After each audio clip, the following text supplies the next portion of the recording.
Before I came to Trane, I was a mechanic. Ever since I graduated high school, I joined the Army, and I joined as a 63 Sierra, which is a heavy wheel mechanic.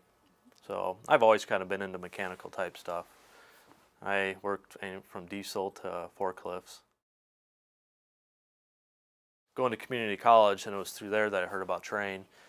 I think what attracted me to want to work at Halvorson Trane was probably more of the type of work that they did, the variety and the complexity of commercial type work, and that's all Halvorson Trane does is commercial work. And I wasn't really into getting into residential, so that's probably the biggest thing that attracted me to want to come work for Trane. A good foundation, learning just the basics of what would be doing in the industry has really helped me, and learning theory. I don't know how much you'd get of the theory part of it, just if I were to just jump into the field and do it rather than going to community college, because you got the book side aspect of it, and you study more the theory of how everything works rather than just learning. Rather than just doing it, you kind of learn why you're doing it and what's happening. I think what I enjoy the most about being a service tech is the troubleshooting and problem solving. I really enjoy that. I get a lot of satisfaction out of solving people's problems, and it's kind of, I was kind of thinking about that, and it's kind of like being a detective. And you kind of show up at the crime scene, you investigate the witness, which would be the building engineer, to find out what the problem is, and you start your investigation and hopefully solve the crime, kind of thing. So, but I get a lot of satisfaction out of, especially when it's a tricky problem, getting it fixed and finding a solution. More the seriousness of probably what we work on is, I know on the commercial side of it, a lot of the equipment is pretty expensive, and you got to really be alert and pay attention to detail, because I've learned that a simple mistake can cost a lot of money. The equipment, something as simple as mixing refrigerant, can cost multi-thousands of dollars to somebody, and it's something easy to do, and it's a simple mistake, but it can be very detrimental and very expensive. So that was surprising. I didn't realize that.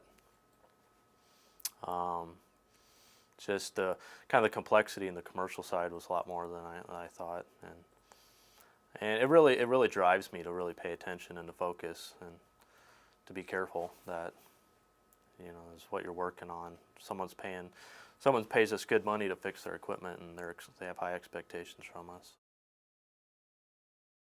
Typical day would be, we use Google Calendar, so first thing I probably do is check my calendar, make sure I'm still going to the same spot, because that changes.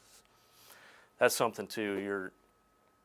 You can't ever, your schedule changes quick. I can be driving to a job site in the morning and get a call and turn around and start driving the other direction. Excuse me. And I think check my calendar, make sure I'm going to the same spot. It depends on the job I'm doing too. You got to be prepared. Like if it's a startup, you got to know the equipment you're working on. I may spend some time the night before doing a little bit of research and getting familiar with the equipment, reading submittals and whatnot. Then head to the job site, maybe call the customer on the way, and try to be there by 8 o'clock. That's usually the goal. It depends where it's at. We cover a lot of area with Halvorson Trane. Halvorson Trane's been really good in the training department. I feel like they've really, I think that's what makes this a great company to work for, is they are willing to invest a lot into our training.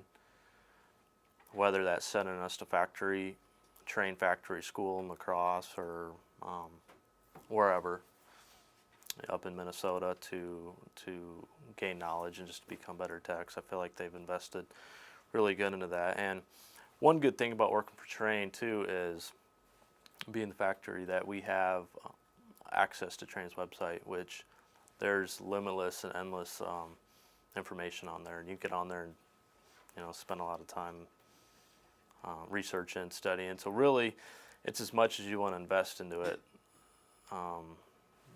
that you're going to get out of it. When you come to work in the morning, it's not just like going to work at a factory or delivering pizzas where your mind can be somewhere else. Because there's some days where you're tempted to have your mind somewhere else, but you really got to focus on your job, because A lot of times it can be very stressful at times. I think being the factory, there's times where we are the last person called. If somebody else is trying to figure it out, they call the factory because they can't figure it out. By that time, it can be pretty stressful trying to figure a problem out. So I think be prepared for that. I think you got to have your heart into it and be into what you're doing, because there can be stressful days, and there can be times where you may go home in the evening and you spend quite a bit of the evening reading up and researching equipment, trying to figure stuff out. Not that the company requires that of you, but if you want to maintain your sanity the next day, you're going to figure out what's going on, and you're going to show up unprepared. I liked Halvorson Trane because it's a merit shop. It's where that personally was attracted to me. I wanted to work for a merit shop, which basically a merit shop is where you basically get acknowledged for how hard you work.